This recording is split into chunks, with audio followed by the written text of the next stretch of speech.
continue in this prayerful moment. Continue allowing your mind to slow down. Allowing your mind and your heart to expand, to open, to become aware in this moment of this divine energy that is all around us and in us and who we are. Breathe into that. I, in my humanness, am also that divine energy. I am that divine love. I am the power. Allow that. Allow that feeling.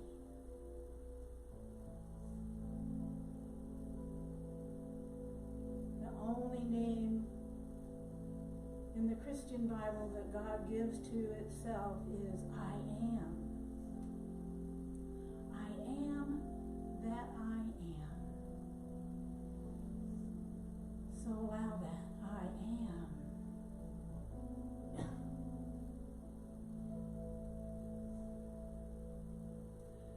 Open yourself further to whatever is going on inside of your consciousness at this moment that you could use. You could use that love. You could use that power as you allow it.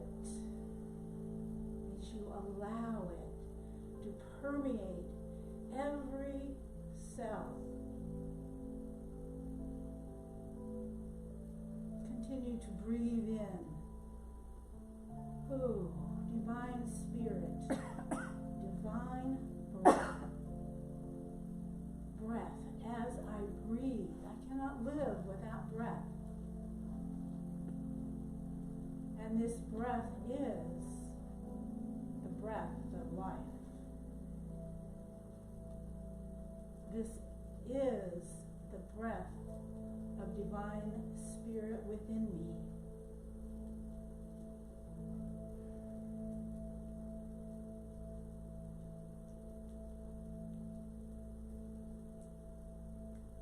If you've not had an experience, or it's been a long time since you've had an experience of this divine flow of power and energy and love and care and support, in this moment, open yourself. I am ready, Spirit, to become more aware, to experience within my humanness all that is available to me in my oneness with all that is.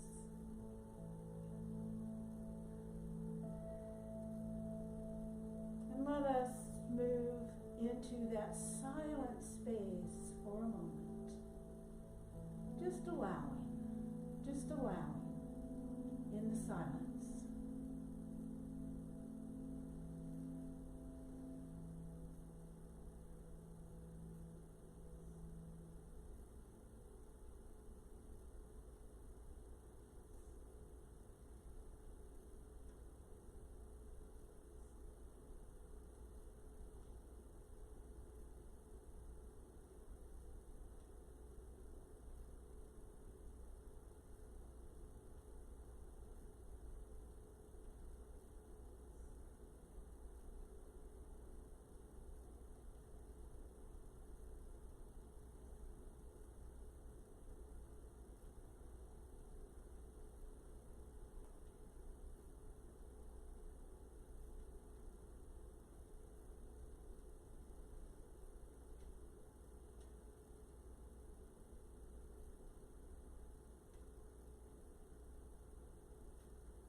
staying in this place of openness and awareness and receptivity. Again, allow any of your specific concerns to be there. To know that the divine power, the divine love is in this situation. Whatever is mine to do, Spirit, be clear with me so that I understand what is mine to do, and that I understand what is mine to lead.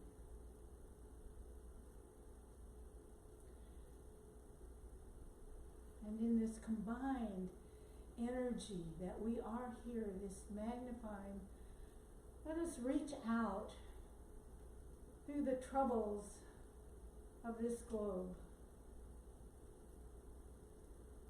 seeing all of those that are in trouble, those that are causing trouble, knowing that divine love and order for them, letting our energy support that love. Because as we do this, we are not the only ones. There are millions and probably billions at this moment that are totally connected to this divine oneness in this special time of day. Take a few more deep breaths and allow the words, "And so it is," be the truth. And so it is. And so it is. Amen.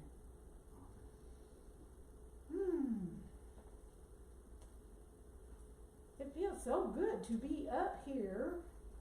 Been a while since I've been here. It's been a while since I've been up.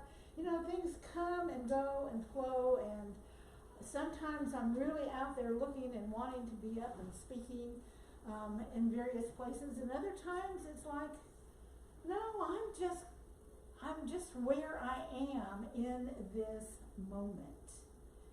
And that process is a lot of what is bringing me to my talk subject this morning. What is God? What is God? So Newer last week did a really, really wonderful talk. Not limited to, but including this idea of the oneness of the divine. And one of the things that he said in there just fits so beautifully with what I want to share this morning is our most important process as a human being is to make that connection with the divine. That personal connection with that process. I'm going like this. We all think out here, but making that personal connection with the divine in here. And one of the things that gets in our way, there's a wonderful quote from Lao Tzu, who is a Chinese philosopher from many, many thousands of years ago. And he said, the Tao, God, Chinese for God, the God that we can talk about is not the true God. Well, how have we learned about God? All of our life, how have we learned about God? We've learned about it from what other people have said to us. We've learned about it from reading in holy books. So we're learning about the box that this divine energy has been put in.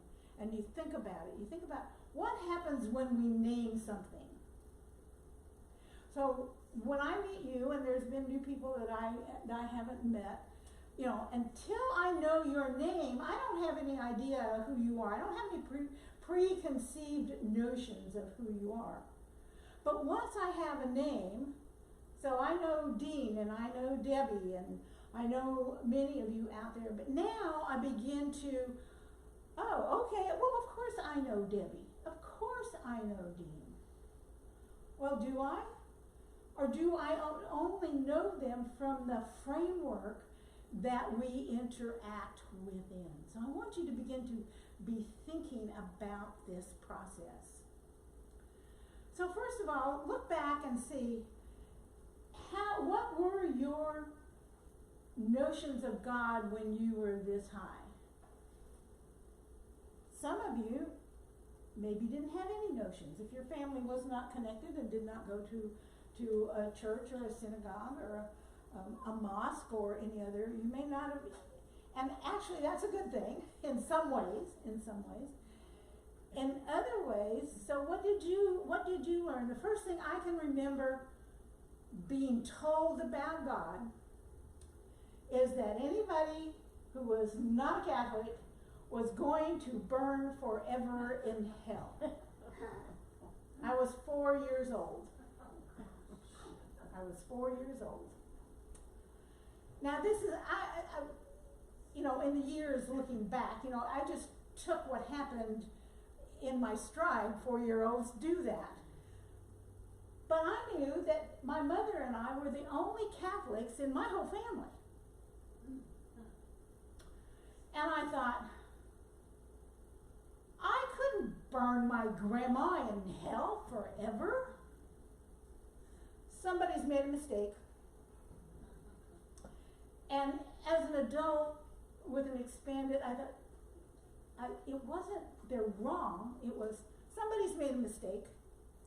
So one of the things, even growing up, having God sitting on the throne and watching what they were doing, I didn't have that trauma of if I do something wrong, and every little kid, every person knows they're always doing something wrong. All you have to do is listen to your mom and dad and know, or your brothers and sisters and know that you're doing something wrong. So I never had that trauma. So I want you to think about what was it like when you were young? How did you get introduced to this idea of something larger than what you are?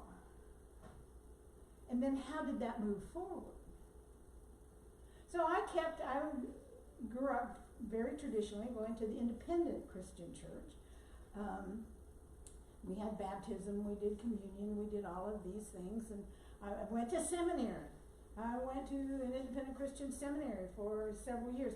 Would never give anything for that time in seminary, because I don't know about the other seminaries, but we learned the Bible. We were not given dogma. And as I look and listen, I go, wow, what a blessing that was. We didn't get any dogma. Fast forward to my daughter and my son, who are 10, 11, something like that. They both went off to summer camp, and one went to the Independent Christian Church summer camp because he had friends there, and my daughter went off to an Assembly of God summer camp because she had a friend that wanted her to go.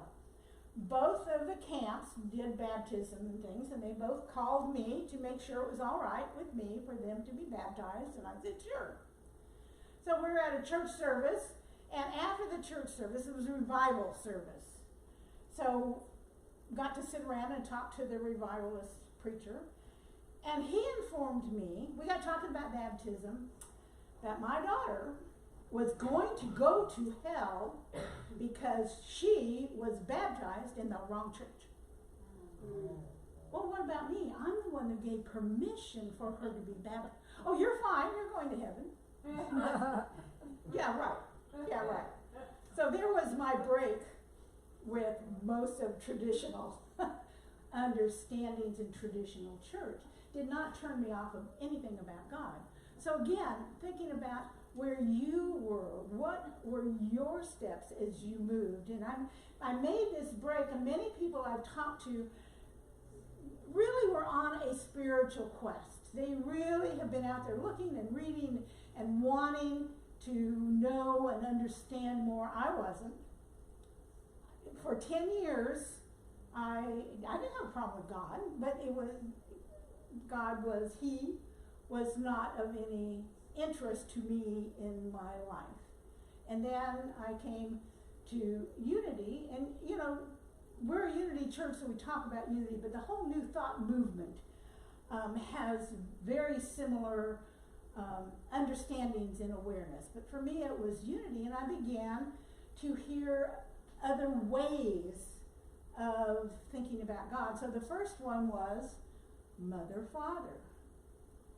You know, at that point in time, that was a big deal to think of both male and female.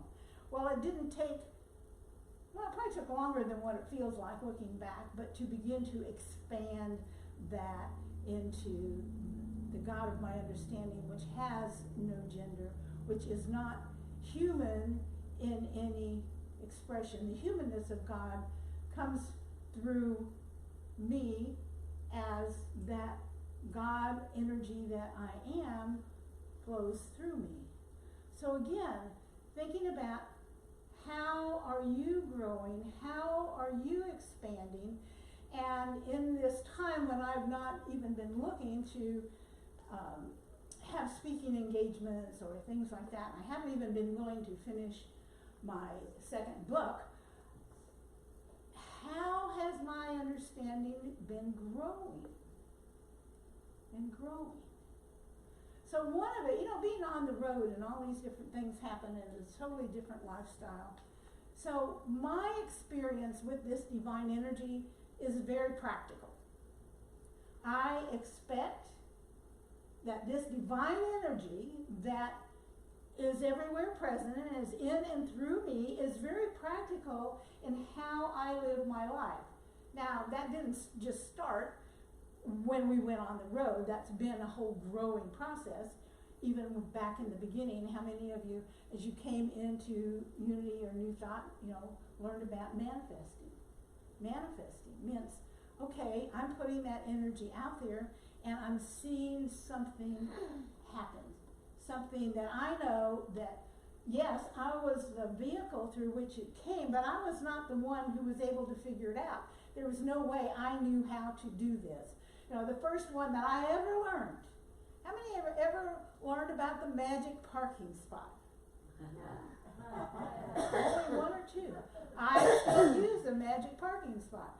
When I'm with close friends, I even verbalize the magic parking spot. So I've got some dear friends who've been hearing this for years. Well, it's Carol's magic parking spot. They will even ask when I'm not there for Carol's magic parking spot. Well, what was the point of learning about a magic parking spot? It was that I can put that out there and something is provided for me. Now, can I take that and move it in other ways? Can I begin to become aware? What about the coincidences? That was kind of the next step on there. Paying attention to the coincidences in my life and becoming aware, there's more of these coincidences in my life than I can explain. So I begin to pay attention. The more I paid attention, the more those coincidences happen. So this very practical process. Looking at things that happen in your life. Some things, for me, and particularly with traveling, okay, this needs to be, thank you, Spirit. I have a pink power dome, thank you, Spirit, that you are energizing to keep us safe from tornadoes. Never worried about it when I lived in a brick house. When I live in a fiberglass can, yeah. So the other thing is, this whole divine thing doesn't keep us from having feelings. It keeps us from being trapped in feelings. And even when I'm there shaking in my boots, listening to this noise, there's a part of me that knows whatever happens, it will be okay. Think about that. How do you allow that in your life? What kinds of things do you do because you know that this power that is within you, that is you, has your back? People have said for many years that I take risks. I don't ever take anything that feels like a risk to me. It may look like a risk out there, but I know what has my back. I also when something very large is suggested that I do, I say, okay, if I'm supposed to leave this place and move a long way away, what do I need? I need a place to live. Oh, that comes up. Another time, okay, if I'm going to move a long way away, I need a place to work. Oh, that comes up. Beginning to, this spirit is not saying, oh, trust me, walk out there on that lake and you're not going to drown. No, the spirit says, if you ask, I'll show you where the rocks are. I'll show you where the rocks are. So, again, I'm asking you, what is your relationship to this allness? How does it expand? How does it grow? How would you like it to grow? What kinds of things would you do if you knew you could tap into all of the intelligence, to all of the creative power, that it's there? If you ask for that, it can channel through you. How many things do you stop yourself from doing because no matter how long you look at this, how much you work with this, you go, oh, I'm not an artist. Oh, what if I do it wrong? Oh, this is the reason why for me it is so important to keep looking at how is my experience, how is my relationship, how is my understanding of what this allness is. It's so important to me, and I've been working on this now for 40 plus years, maybe getting close to 50 years, I don't know. But it's still there. We're always growing. And the power is always there. The power doesn't care if you do it right. The power is not making the decision. You are making the decisions to allow, to ask, to interact with this process. That makes sense? That makes sense? We tend to want to ask. We tend to write Dear God letters. Dear God, please, whatever it is, thank you. Instead of listening to Dean, hopefully listening to me, so many people were trying to learn how to not write Dear God letters, how to open even verbally to this idea of accepting. There's a verse in the Bible, I'm not a Baptist, so I can't give you the citation, but it says, before you ask, I have answered. So what does that say? It says, okay, the asking is for me. When I become aware of a need or a desire, okay, the asking says, I'm aware that I have that need. But then when I open that up, I'm not asking the divine to fulfill that. I'm asking to become aware of the fulfillment, of what the next steps are. And I if you just look back sometimes the last few weeks, last few months, maybe several years, there's been a couple of things that happened in my life that I had no idea what was going on until I looked back and saw this was a 5-year process that brought me from one place actually to this church. It wasn't until I could look back and see all the different things that happened, the beginning of which was, Spirit, I am not feeling fulfilled here in a place. I'm a good manifester, and I manifested this job with this long list. Okay, I'm not feeling fulfilled. Now that I know the job and everything, what's going on? Obviously, what I think is going to fulfill me is not the answer. And I really opened myself up. Now, this is 20 years into my becoming aware of this divine in me. But I was still using, okay, I manifest, if I put it out there and I receive it. And the mistake was that I thought my human personality knew what was fulfilling instead of putting up. Now, please hear me. This is how I operate. Each one of you needs to find out how you operate. But once I opened up and said, here's the feeling I want to have, and I let go, began a whole journey. First, making me do something that I never would have. How do I know it was God? I never would have taken that first step that God said to do. And again, then I hear words. Some people hear words. They actually hear, do this. They actually see things. Again, I get feelings. And the feeling was to do something totally against anything that I ever wanted to do. But again, I did, okay, yes, I want to do this, but that was when I had to have a job.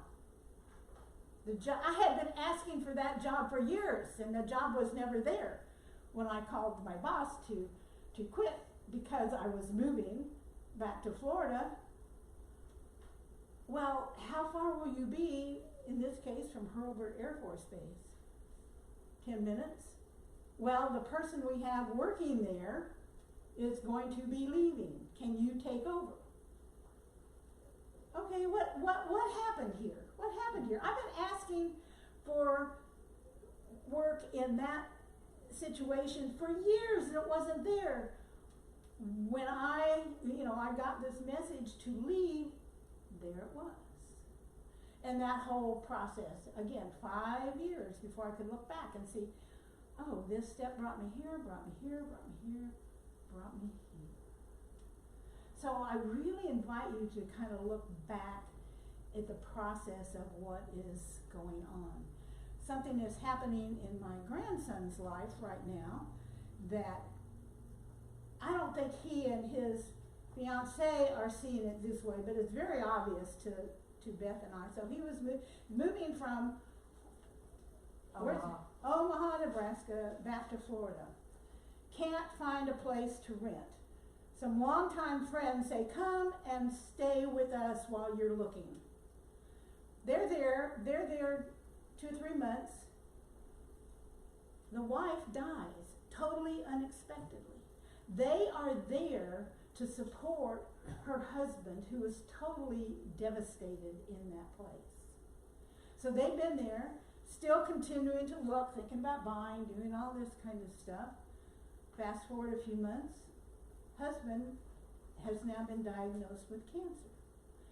They're still there to support him, have then made a formal commitment to stay and support him through this whole process, because he has 2 sons that he could go to one or the other, but he didn't want to do either one of those for whatever his reasons were.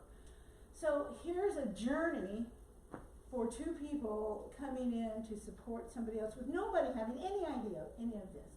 So again, I invite you to kind of look to see some of those things, and then to realize, if I am aware, I can begin to trust some of this process. And the more I trust and the more I see things come about, oh, I asked for this and I got this. A little while later I go, boy, am I glad I didn't get that. So you work with yourself, your personal relationship to what this is. Your personal relationship is what allows you to make, how do you connect? How do you connect with this? So if I'm still writing Dear God letters, I'm not making that full connection. God's not going to be mad at me because I'm writing Dear God letters. But that information is not flowing in the same way. If I'm in the place of begging for something, I'm not in the place of being open to see, okay, what is there, the process is there for me. So we begin to look at that process, and it's not all one. We do meditation.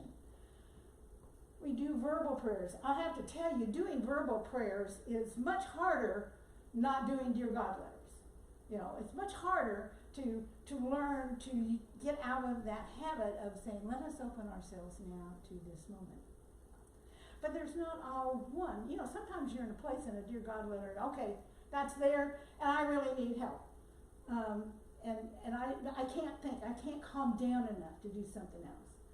My habit now, I'm constantly chattering away to God, just constantly. I mean, and I use the God word. I mean, I know what that is. I know I'm talking to higher self. I know I'm talking to spirit, but I'm talking, okay, God, here's the deal. Or years ago, a Unity speaker had some flight complications coming down to Pensacola. And as she told this story, she thought that her flight was going to be, or she was going to be dropped off the flight and not make the connection and everything. Well, it turned out she ended up being bumped up to first class. And she said at the end of the story, she says, and when I checked in to see what was going on up here in my head during this whole process, it was, thank you, God, thank you, God, thank you, God. Now think about it. We all have that little voice that when we check in, they're spinning away. We don't even realize that it's spinning away up there till we check into it and go, okay, what is that? It may be, I'm not going to get the job, I'm not going to get the job, or oh my dude, the traffic is heavy, or whatever that is. But when I heard her say, I want it to be, when she said it was thank you, God, I said, I want it to be thank you, God. Thank you, God. And so, driving a lot. I do drive a lot. I'm a fairly decent driver, but I really don't like fast, heavy traffic, or when you get in the rainstorms. So when I'm driving, so first of all, I say, okay, it's not me. I may be the hands on the wheel, but thank you. This wider awareness that can see what's happening around and in front and whatever is driving through me. But the verbiage it's going through is thank you, God, thank you, God, thank you, God. So again, this is about you. So everybody hopefully got a little questionnaire. It's also been in the newsletter for the last couple of weeks. And it's to get you thinking, Because what is God? God is what I make that connection to be. Other words, the specific religion that I follow gives me guidelines, gives me things to think about. But what is God is what is God to me. What is God to me? And in closing, I have a little oneness prayer, and I'm going to read it. You all have it. But I would like you just, again, to kind of relax into this process, just to allow and let these words be. I know that within myself there is that life which is perfect, complete, divine. It was never born, and it cannot die, for it lives and is God. Within myself is wholeness, peace, poise, and power of life. This life is health. It is abundance. It is love. This life is health. It is abundance. It is love. There is one life, and it is the life of God. This is my life now. Allow that. This is my life now. And so it is. And thank you.